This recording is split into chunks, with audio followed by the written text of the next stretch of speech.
I'm telling you this after everything happened, after the fire and the flood, after the world I knew was burned to the ground and a new one was built from its ashes.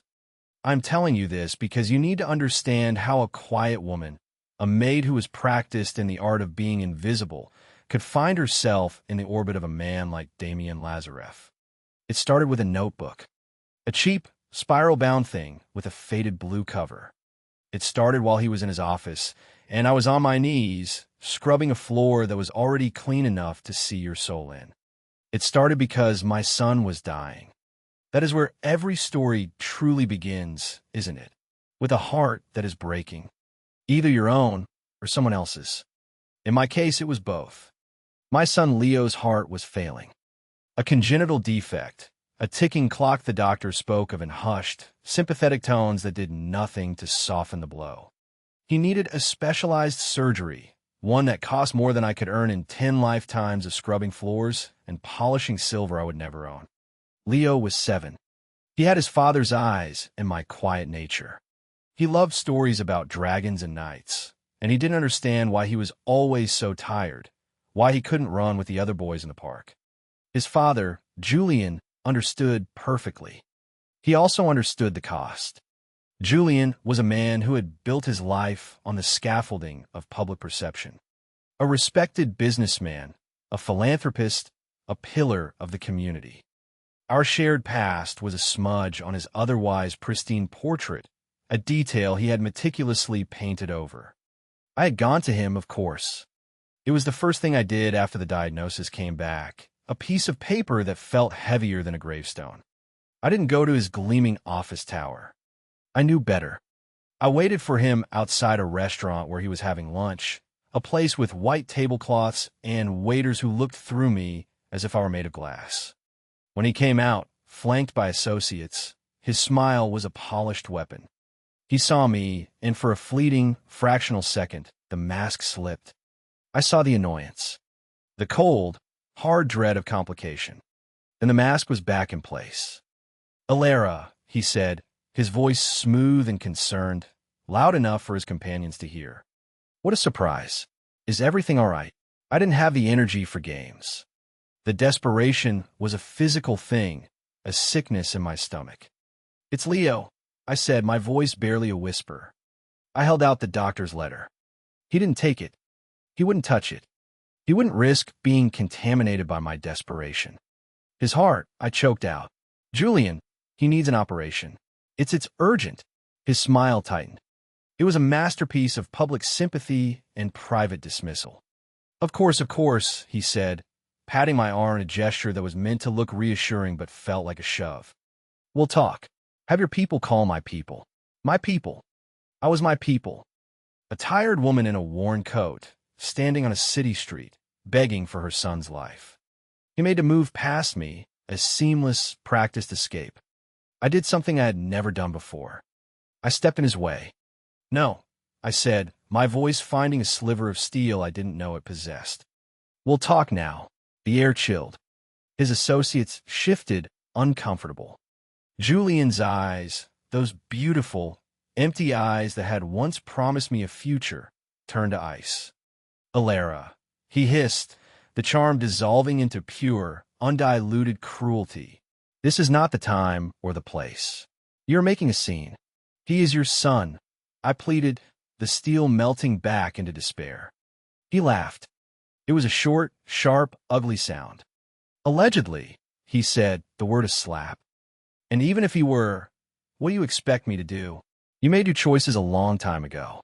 This constant drama is exhausting." He looked at his companions, a silent apology for my messy, inconvenient existence. He pulled out his wallet, a slim, expensive leather thing. He extracted a few large bills and tried to press them into my hand. "Here," he said, his voice once again drenched in false pity, "for your troubles. Now, if you'll excuse me." I looked at the money. It was enough for a week of groceries. Not a heartbeat. Not a single, precious beat of my son's heart. I let the bills fall to the pavement. The wind caught them, scattering them like dead leaves. His face hardened into a mask of fury. "You were always ungrateful," he spat, his voice low and venomous. "Don't you ever approach me like this again. Do you understand me?" He didn't wait for an answer. He pushed past me, his shoulder bumping mine with deliberate force, and disappeared into a waiting black car. I stood there, hollowed out. The shame was a physical weight pressing down on my shoulders, my chest. The public humiliation was a brand on my skin. I had been dismissed. My son had been dismissed. Our lives were an inconvenience to be managed, a problem to be paid off with pocket change. I ran. I didn't know where I was going. I just ran from the pitying stares, from the sight of my hope fluttering away in the gutter. I ran until my lungs burned and tears blinded me. That was the moment of despair. The moment the world shrinks to a single, sharp point of pain. The moment you realize you are utterly, completely alone. And that is how I ended up working as a maid in the house of Damien Lazareff. It was the only job I could find that paid enough in cash to keep a roof over our heads and to start a pathetic, hopeless fund for a surgery that remained impossibly out of reach. His house wasn't a house. It was a fortress of glass and steel perched on a hill overlooking the city, a monument to a kind of power I couldn't comprehend. I cleaned his spaces. Vast, empty rooms filled with minimalist furniture and shadows. Everything was black, white, or gray, like a photograph of a life, not a life itself. Mr. Lazareff was a ghost in his own home. I rarely saw him. I heard his name spoken in whispers by the other staff. A name that carried weight, a name that silenced rooms. They said he was dangerous, that he had built an empire on the ruins of his enemies. They said he was untouchable, a man who moved through the world by a different set of rules. I saw only the evidence of him. A glass left on a table, a suit jacket draped over a chair, a stack of files on his desk, always perfectly aligned. He was neat, controlled. His world was one of order. Mine was chaos. My life was a frantic scramble between my small apartment, the hospital, and his silent, sterile mansion. The pressure was immense, a constant, crushing weight. I needed a place to put it, a place to scream without making a sound. So I bought the notebook, the cheap, spiral-bound thing from the corner store, and I started to write. I wrote to him, to the ghost who owned the house, to the powerful, frightening man I never saw. It was absurd, I know, but in the suffocating silence of his home, he was the only one who felt real. He was the center of this powerful, quiet world, and I was just a satellite, spinning unseen in the dark. So I wrote to him, "Dear Mr. Lazareff, I would begin, sitting in my tiny apartment after Leo was asleep, the pen shaking in my hand. Today, I polished the glass on your desk. It's so thick. I wonder if you can hear anything through it. I feel like I'm living behind glass. People see me, but they don't hear me when I shout. Dear Mr. Lazareff." Leo had a bad day. His lips were blue. The doctor used the word deterioration. It's such a clean, clinical word for a little boy's light dimming. You have so much power. What must that feel like? To be able to stop a clock from ticking. Dear Mr. Lazareff. Today I saw a picture of Julian in the newspaper. He was donating a wing to a museum. A wing. For paintings. My son needs a heart. I hate him so much I can't breathe. You are a man people fear. I think I understand that. Fear is a kind of power, too. Maybe it's the only real kind. Page after page. Letter after letter. A litany of my fear, my anger, my desperate, hopeless love for my son. The notebook became my only confidant, my silent confessor. I carried it with me everywhere, tucked into my bag, a secret weight against my hip. It was a stupid, dangerous habit, bringing my raw, messy heart into his pristine, controlled world. But I couldn't stop. It was the only thing keeping me sane. Then came the day the worlds collided. I was cleaning his private study.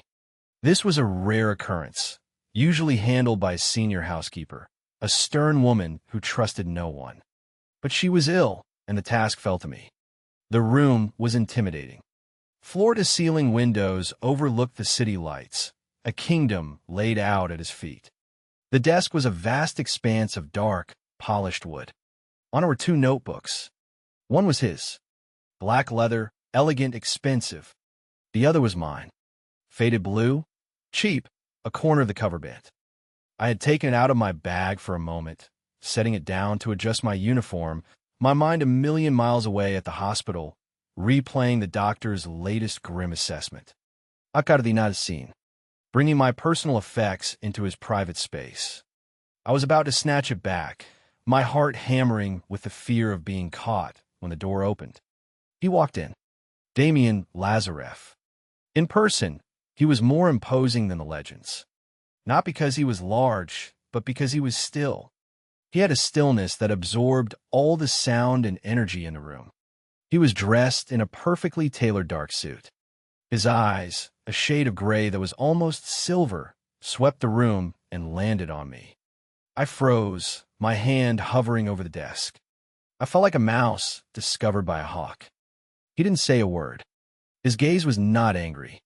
It was not curious. It was appraising, like he was calculating my weight and density. He was on the phone, speaking in a low, quiet voice, a language I didn't recognize. He walked to the desk, his attention divided between his call and the papers he was gathering.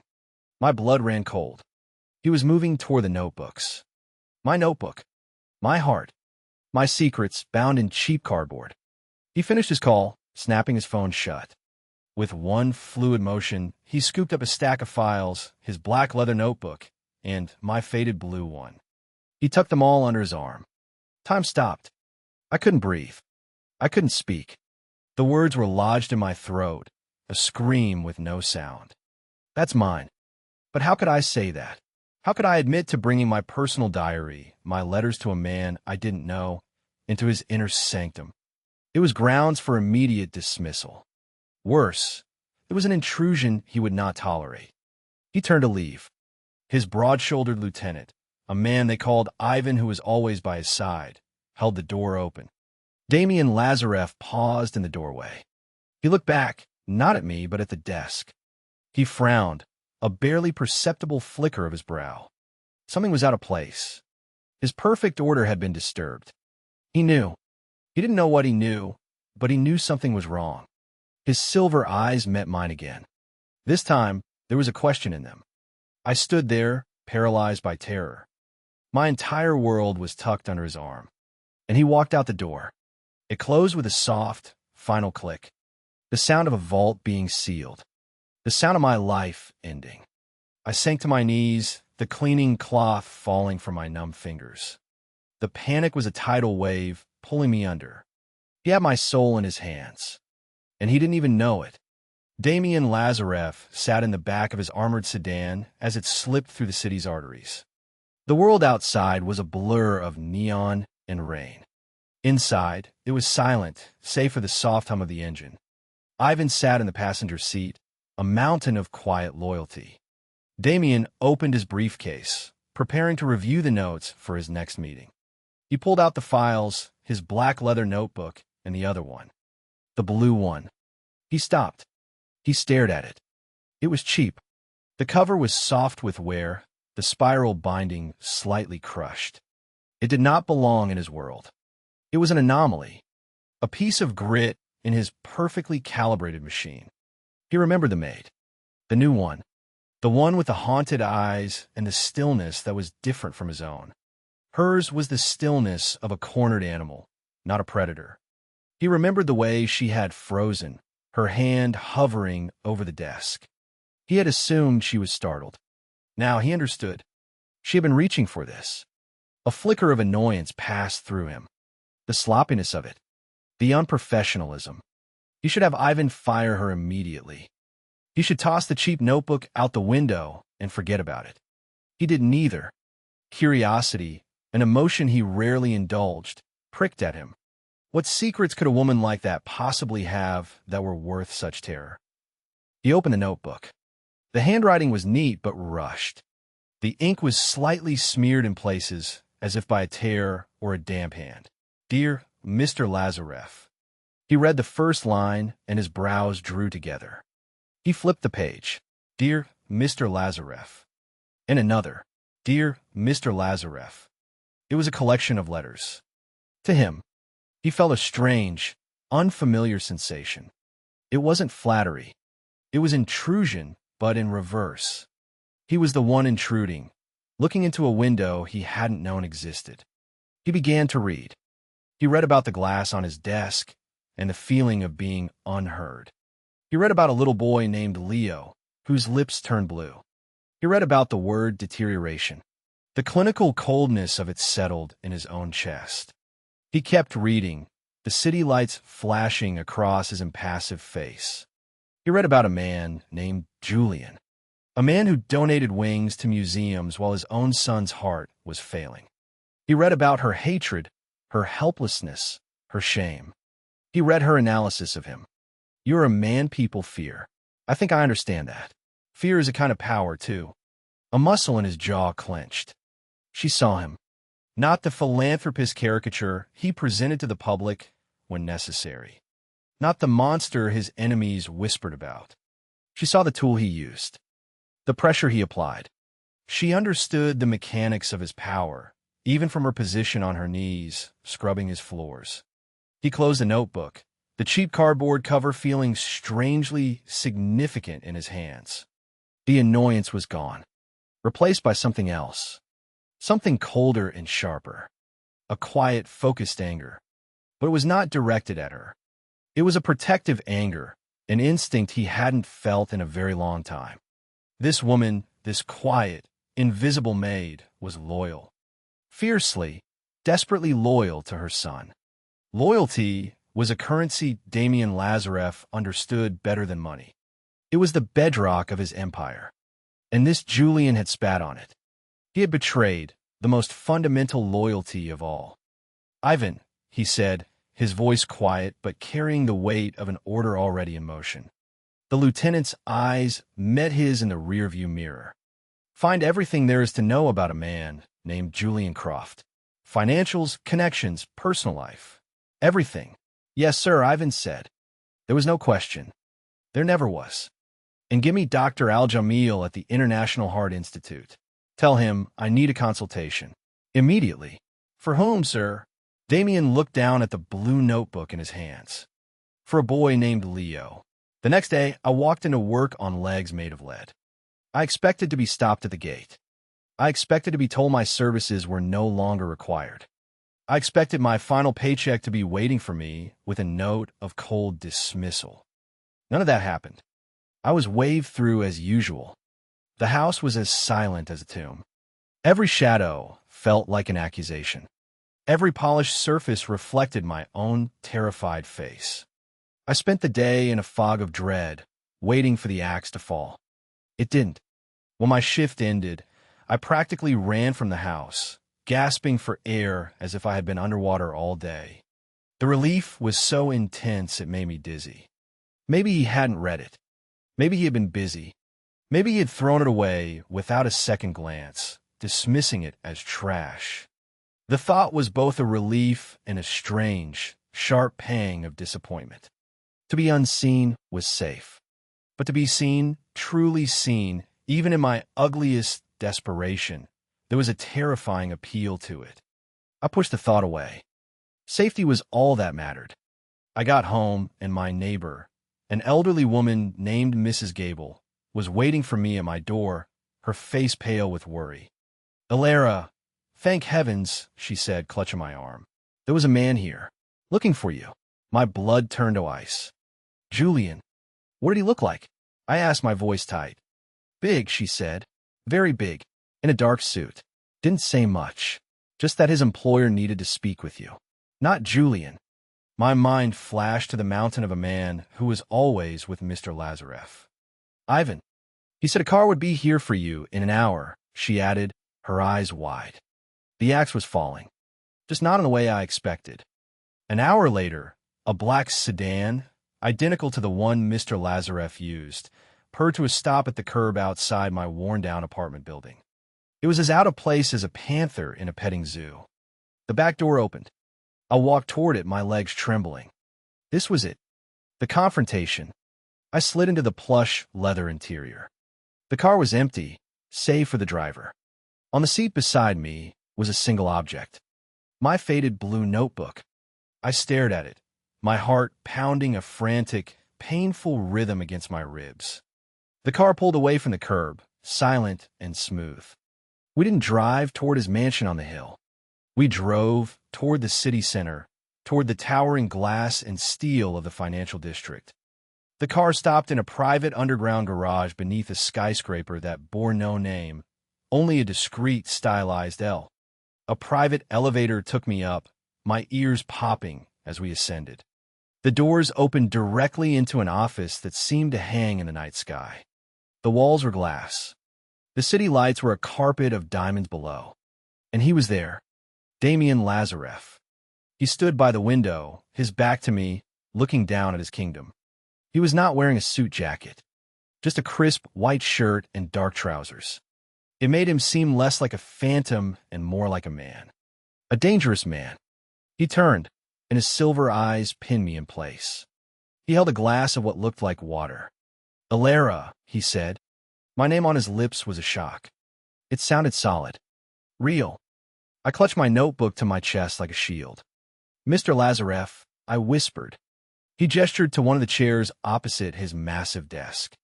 It was an order, not an invitation. He said. The leather was cold. He remained standing, a predator preferring to loom. "Leo," he said, the name dropping into the silence like a stone into a deep well. I flinched. Hearing my son's name in this place from this man was a violation. "His surgery," he continued, his voice calm, matter of fact. "It's been scheduled for Tuesday." I stared at him. The words didn't make sense. They were just sounds. Dr. Al-Jamil will be flying in to perform it. He is the best in the world. The hospital has been cleared. A private suite is being prepared. My mind was a whirlwind of confusion and terror. What are you talking about?"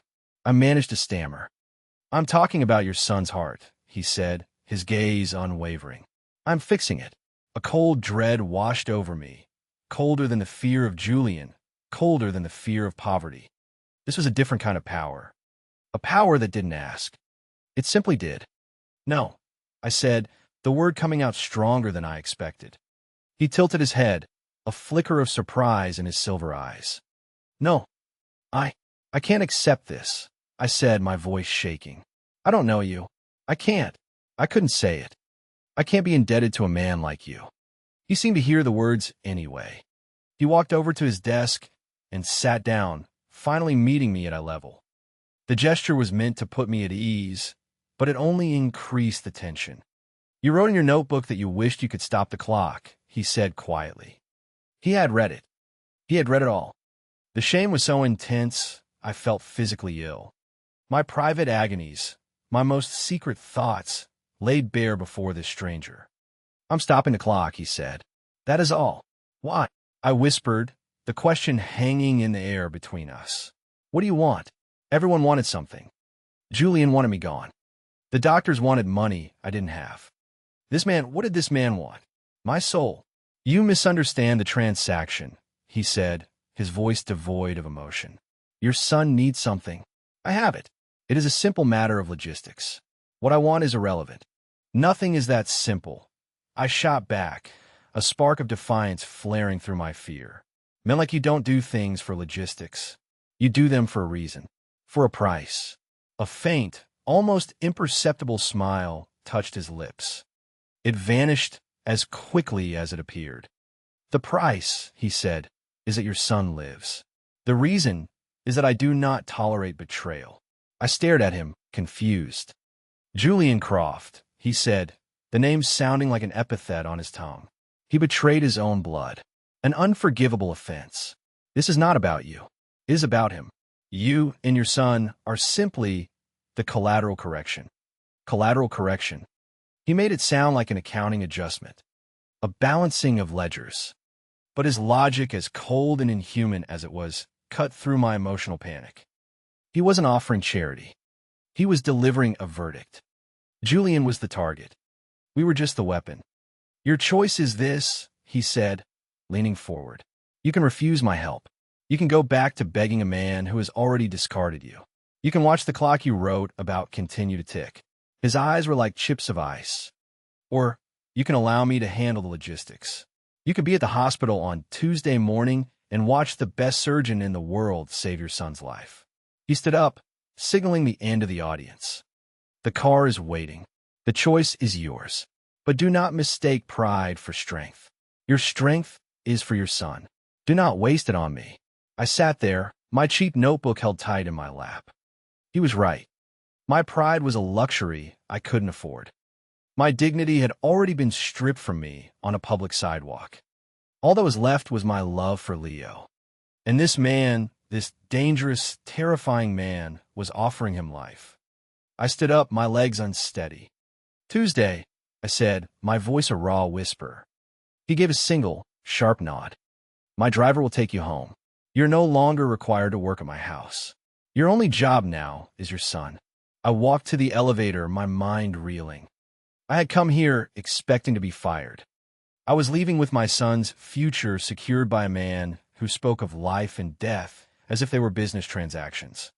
I had stepped out of a cage, only to walk into a gilded one. The hospital was a world away from the grim, crowded wards I was used to. The private suite was larger than my entire apartment. It had a sitting area, a private bathroom, and a view of a tranquil garden. Leo was fascinated by the bed, which could be adjusted with a remote control. He didn't understand the fear that clung to me like a second skin. He just knew he was in a nice room, and people were being kind to him. The morning of the surgery, I was a wreck. I paced the small sitting area, twisting my hands together, my stomach in knots. When they came to take Leo, I knelt down and hugged him tight. "Be brave, my little knight," I whispered, fighting back tears.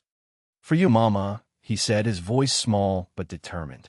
Then he was gone, wheeled away down a long, sterile corridor. And I was alone. I sank into a chair in the waiting room, the silence pressing in on me. The hours crawled by, each minute a lifetime. I didn't know how long I had been sitting there when I felt a presence beside me. I looked up. It was him, Damien Lazareff. He was standing a few feet away, dressed not in a suit, but in dark, casual clothes. He looked out of place, a wolf in a sheepfold. He didn't speak. He simply took a seat in a chair across from me. The silent enforcer, Ivan, stood like a statue by the door. I didn't know what to say. "Thank you" felt too small, too inadequate. "Why are you here?" felt too accusatory. So I said nothing. And we Saturday, in silence. Two strangers, bound together by a child's fragile heart. He didn't look at his phone. He didn't make any calls. He just sat there, a quiet, immovable presence. It was the strangest act of kindness I had ever experienced. He wasn't there for me. I knew that. He was there to see his investment through, to ensure that collateral correction was proceeding as planned. But his presence was a strange comfort nonetheless. It was a shield against the crushing loneliness of the vigil. After what felt like an eternity, a surgeon in green scrubs came through the doors. Not the world-renowned Dr. Al-Jamil, but one of his team. My heart leaped in my throat. "The surgery was a success," the doctor said, smiling. "The defect is repaired. He's in recovery. He did beautifully." The relief was so absolute, so overwhelming that my legs gave out. I would have collapsed if Damien hadn't moved. He crossed the space between us in a single, fluid step and caught my arm, his grip firm and steady. "He's all right," I whispered, more to myself than to him. "I told you he would be," he said, his voice low and steady, right beside my ear. His hand was still on my arm. I could feel the warmth of it through my thin sweater. It was a simple human touch, but felt electric, charged with all the unspoken tension between us. I pulled away, self-conscious. "Thank you," I said, finally finding the words. I looked up at him, truly looked at him, not as a phantom or a tyrant, but as the man who had saved my son. His silver eyes were unreadable, but the hardness in them seemed to have softened, just a fraction. "The debt is to Julian Croft," he said. "He will pay it." And then he was gone, he and his shadow vanishing as quietly as they had appeared.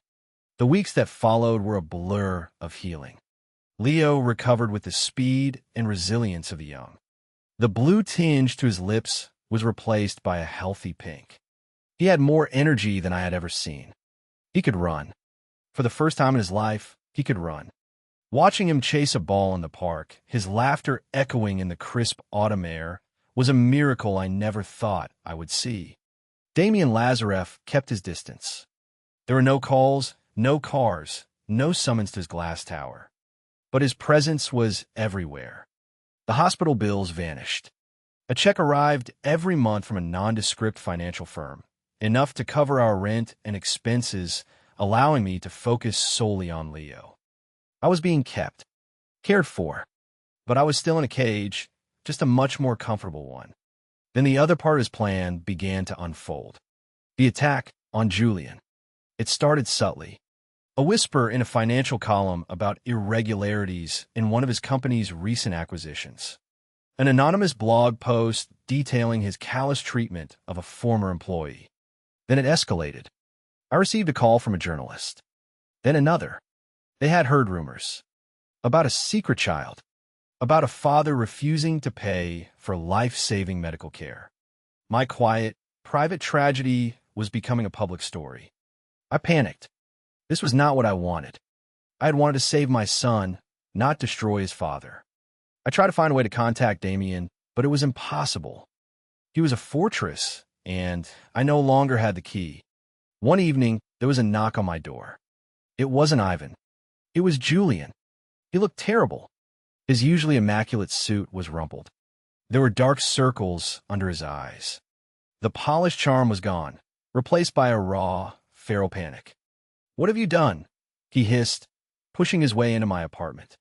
"I haven't done anything," I said, stepping back, putting myself between him and the door to Leo's room. "Don't lie to me," he snarled. "This smear campaign, these reporters, it all started after you found your new benefactor. Who is he, Ilera? Who are you working for?" "You need to leave," I said, my voice trembling. He grabbed my arm, his fingers digging into my flesh. "I am being ruined," he said, his face inches from mine, his breath sour with stress. "My reputation, my business, everything I have built. Because of you. Because of that boy." The contempt in his voice as he said the word boy made my blood run cold. "He has a name," I said, my voice dangerously quiet. "His name is Leo. I will not be brought down by a nobody and her bastard child," he spat. He was losing control, the polished monster revealing the ugly creature beneath. "I will fix this," he said, his eyes wild. "I'll tell them you're unstable. A stalker. An extortionist. I'll pay off doctors to say the boy was never that sick. I will bury you, Ilera. I swear to God, I will bury you." He let go of me with a shove that sent me stumbling back against the wall. He stormed out, slamming the door behind him.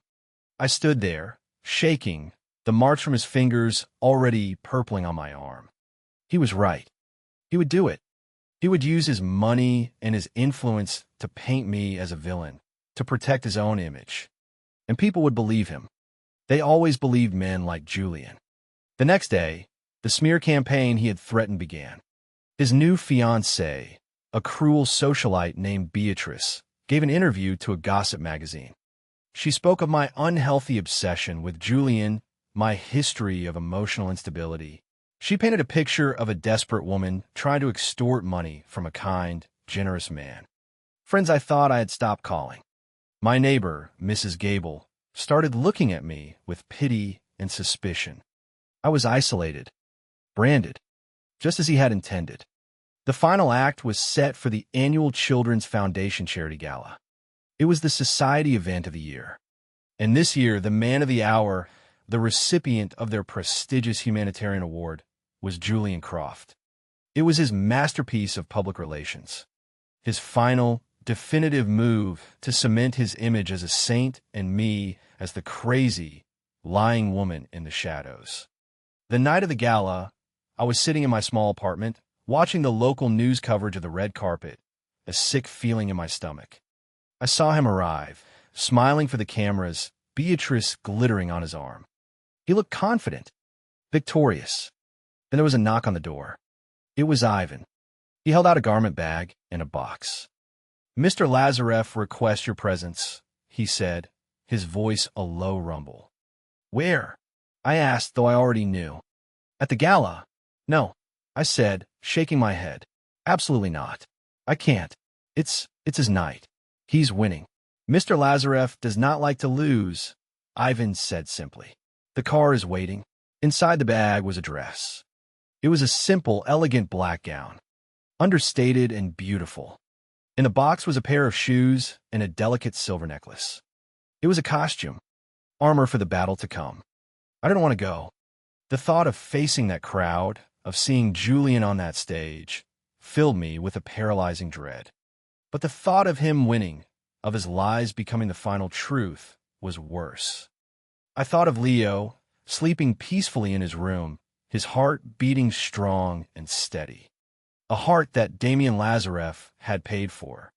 A debt that Julian Croft was supposed to pay. I put on the dress. When I walked into the grand ballroom of the hotel on Damien Lazareff's arm, a hush fell over the crowd. Conversation faltered. Heads turned. Hundreds of pairs of eyes fixed on us. On me. Damien was a known recluse. His appearance at such a public event was shocking enough. His appearance with me, the woman at the center of the city's most salacious gossip, was an earthquake. He seemed oblivious to the stares, his face a mask of calm indifference.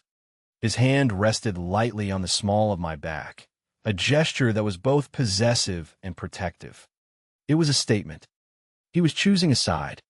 I saw Julian across the room. He was standing with Beatrice, a glass of champagne halfway to his lips. His face went white. The look in his eyes was pure, unadulterated fear. He finally understood who he was fighting. He wasn't fighting his unstable ex-lover. He was fighting Damien Lazareff. We were led to a table at the front, right by the stage. A table that was clearly reserved for the guest of honor. Damien had not just come to the party. He had taken it over. I felt sick. The air was thick with whispers and stares. I felt like an exhibit in a zoo. "I can't do this," I whispered to him, my hands trembling in my lap. He didn't look at me. He kept his gaze fixed on the stage.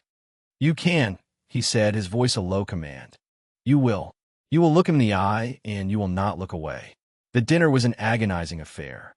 I couldn't eat. I could feel Julian's panicked gaze on me from across the room. I could feel the judgment of everyone else. Finally, the speeches began. The head of the foundation took the stage and sang Julian's praises.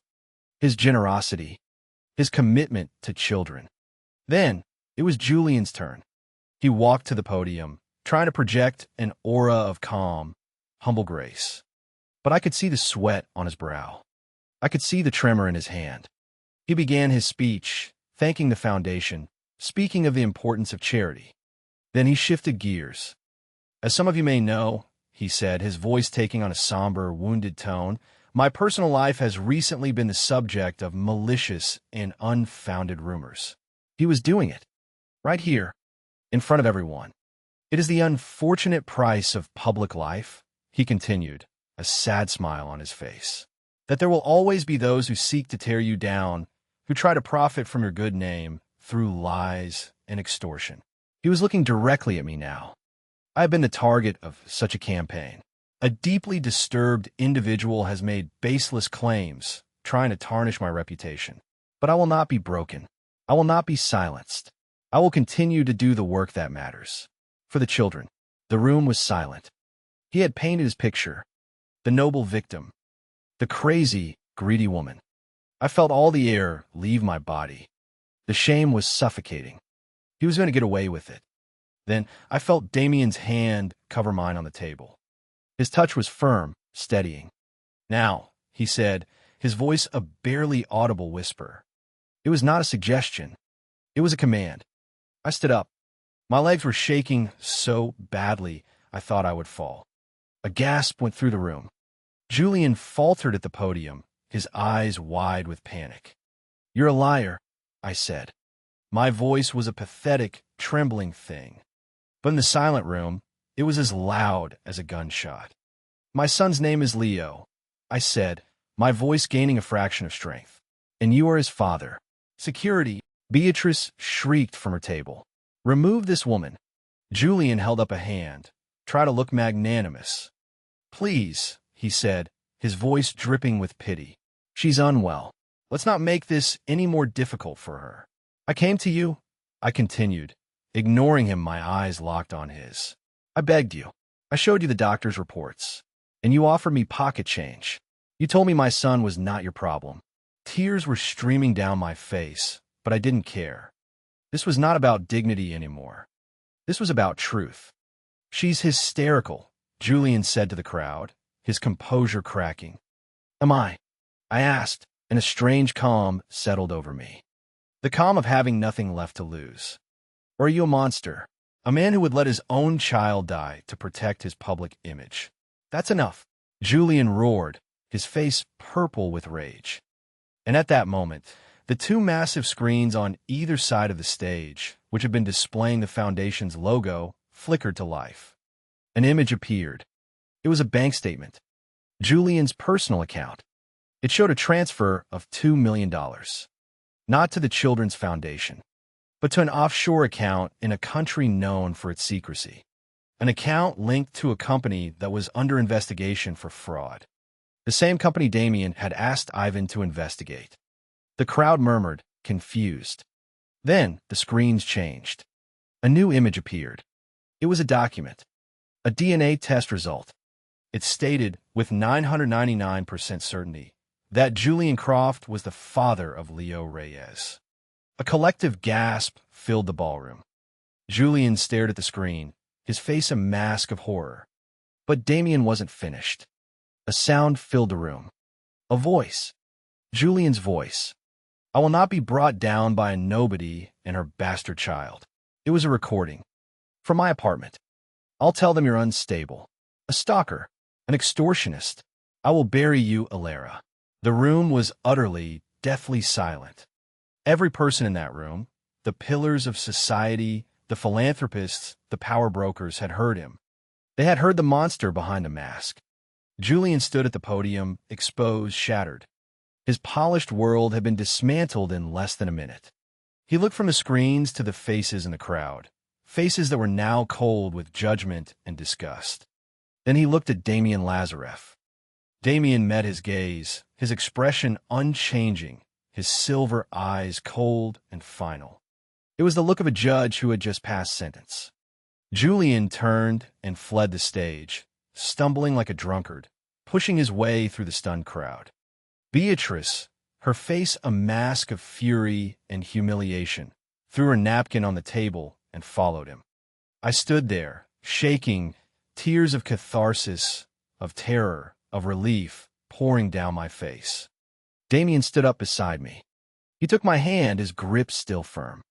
It's over, he said quietly. He led me out of the ballroom, through the shocked and silent crowd, who parted for us as if he were a king. He had not just defended me. He had vindicated me. He had taken my private shame and turned it into a public truth. He had burned Julian's world to the ground, and in the ashes he had given me back my name. The ride back to my apartment was silent. I was emotionally exhausted, drained of every feeling. The adrenaline had worn off, leaving a deep, trembling ache in its place. Damien didn't try to fill the silence. He just sat beside me, a solid, grounding presence in the dark. When the car stopped outside my building, I turned to him. Ow, I whispered. The recording, the DNA. My security team is thorough, he said, as if that explained everything. The DNA was from a glass he left at a restaurant. The recording. Ivan pays his respects when threats are made against my interests. My interests. Was that what I was? An interest? An asset? Leo is secure, he continued, his voice low. A trust has been established in his name. It will cover his education, his medical needs, everything. For the rest of his life. Julian Croft will not be able to touch it. He will be too busy with federal investigators to bother you again. He had thought of everything. A cold, clean sweep. No loose ends. My son was safe. Truly, finally safe. The knowledge was a profound, bone-deep relief. But it didn't answer the most important question. Why? I asked again, my voice stronger this time. Not the logistics, not the collateral correction. Why did you do this for me? He was silent for a long moment, his gaze fixed on a rain-streaked window. The city lights blurred into soft, indistinct shapes. When I was a boy, he said, his voice so quiet I had to lean in to hear it. My father made a promise to a man, a business partner. He broke it. The man was ruined. His family was destroyed. He paused, and a shadow passed over his features, a flicker of an old, deep pain. That man's wife, she had the same look in her eyes that you had the day I took your notebook. The look of someone who has been betrayed by the one person who was supposed to protect them. He turned to look at me, and for the first time, his silver eyes were not guarded or cold. They were open, vulnerable. I do not tolerate betrayal, he repeated, and I admire loyalty. Your letters, they were not about me. They were about your son. Every word was a testament to a loyalty so absolute. You were willing to beg from a man you hated. You were willing to clean the floors of a man you feared. That kind of loyalty is rare. It is valuable. He reached out and gently took my hand. His touch was no longer just steadying. It was tender. I did not save you, Ilera, he said softly. I have no interest in damsels in distress. I saw a warrior who had been pushed to her knees. I simply gave her a weapon and pointed her at the enemy. I looked down at our joined hands. His was large and strong, laced with faint scars.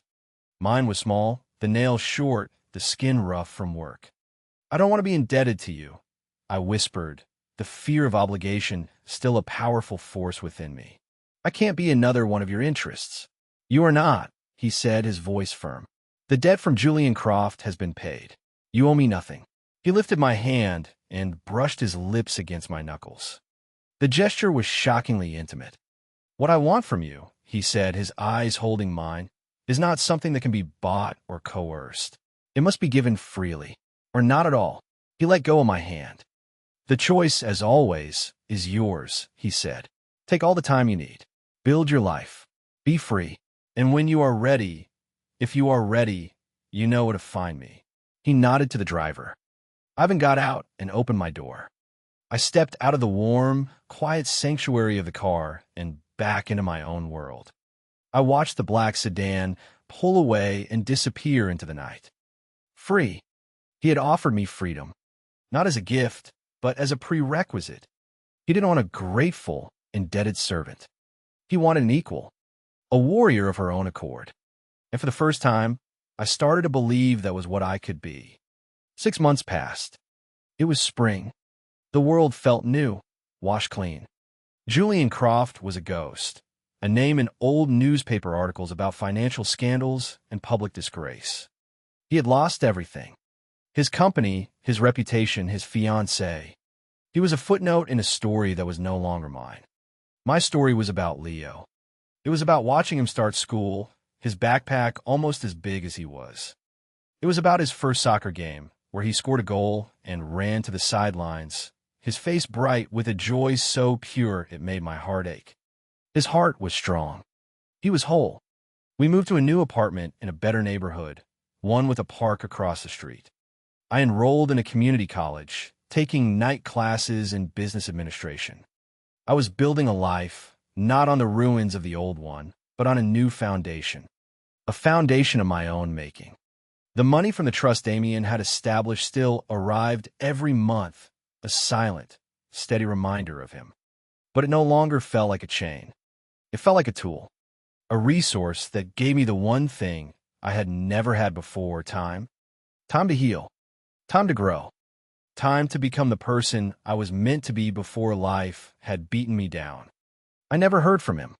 He kept his word. He left me completely alone. He gave me the space to find my own footing, to reclaim my own agency. But I thought of him often. I thought of his quiet presence in the hospital waiting room. I thought of his hand on mine at the gala. I thought of his confession in the car, the brief, stunning glimpse of the boy he had been. He was a dangerous man, a tyrant, a man who reshaped the world to his will. But he had used his immense power not to crush me, but to lift me up. He had seen me when I was invisible. He had heard me when I was silent. One afternoon, Leo came home from school with a drawing. It was a picture of a knight in shining armor, protecting a little boy and his mother from a dragon. "That's you, Mama," he said, pointing to the mother. "And that's me. And that's our knight." I looked at the knight. He was drawn with a gray crayon, and his eyes were fierce and protective. I knew it was time. I was no longer the woman who ran in despair.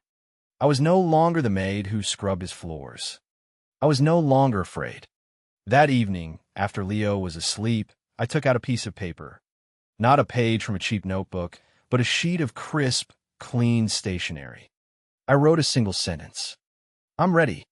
I put it in an envelope, addressed it simply to Damien Lazareff, and mailed it to his office tower. I didn't know if he would get it. I didn't know if he would respond.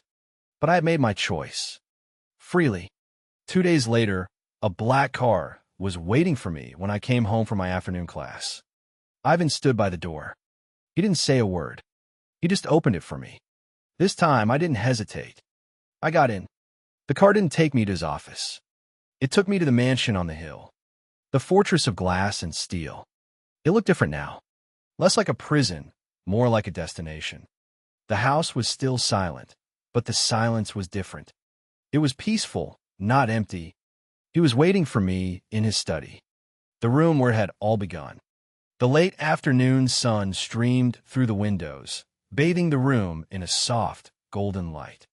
He stood by the window, just as he had that first night in his office. He turned as I entered. He was wearing a simple gray sweater, and his silver eyes were soft. He looked at me a long, searching look. He wasn't assessing me anymore. He was just seeing me. "Alara, you came," he said, his voice quiet. "You said to find you when I was ready." I replied, my own voice steady and clear. I walked toward him, stopping a few feet away. The vast space of the room no longer felt intimidating. It just felt like a room. On the corner of his vast, polished desk, there was a single object that didn't belong. My cheap, faded blue notebook. He had kept it. "I was never your knight, Ilara," he said, his voice laced with a deep, quiet emotion. "I know," I said, "and I was never your damsel." A small, genuine smile touched his lips. It transformed his face, erasing the last of the shadows. "What happens now?" I asked, the question open, honest. He closed the distance between us, stepping into the sunlight. He gently cupped my face in his hands, his thumbs tracing the line of my cheekbones. "Now," he said softly, his silver eyes holding mine, "we begin." And so we did. Our story wasn't a fairy tale. He was not a prince, and I was not a princess. He was a man forged in darkness, a protective tyrant who ruled a dangerous world. And I was a quiet survivor who had found her strength not in his power, but in her own resilience. But together we found something else. A partnership. A balance. He taught me what was to be powerful, and I taught him what it was to be human. The notebook, that cheap, spiral-bound collection of my secret heartaches, still sits on his desk. It's a reminder that sometimes the most powerful man in the world can be brought to his knees, not by an enemy, but by the desperate, honest words of a woman he was never supposed to even see. It's a reminder that true strength isn't about never falling. It's about what you do when you are on your knees. Whether you scrub the floor or you stand up and fight. I chose to fight, and in doing so, I found not a savior, but a partner, and a love that was more real, more profound than any storybook tale of knights in shining armor. It was a love forged in truth, tempered by fire, and chosen in freedom. And that, I have come to learn, is the only kind of love that truly lasts.